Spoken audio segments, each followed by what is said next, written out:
Doctor साहब अस्सलाम वालेकुम। वालेकुम अस्सलाम। तशरीफ रखे। तशरीफ रखना ही तो मुश्किल है। क्यों भाई, ऐसी क्या तकलीफ हो गई है?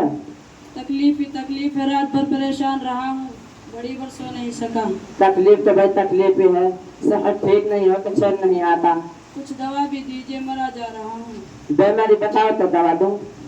डॉक्टर साहब पेट में सख्त दर्द है, ना बैठे चैन आता है ना लेटे। ये दर्द कब से है? आज रात से है। रात क्या खाया था? रोटी का एक टुकड़ा खाया था। क्या आपने पहले कभी रोटी नहीं खाई? रात की रोटी में क्या खास बात थी? रात की रोटी में खास बात यह थी कि वो जली हुई थी। अरे तुम जली हुई रोटी खा गई? सिर्फ एक टुकड़ा खाया था। ओहो, क्या आपकी नजर कमजोर है? लेट जाओ, तुम्हारे आंख में दवा डालता हूँ। नजर ठीक है, पेट में कुछ डालिए ताकि दर्द से जान बचे। वादा करो कि आइंदा जली हुई रोटी नहीं खाओ। 100 बार वादा करता हूँ, हाय मेरा पेट। ले दवाई पी।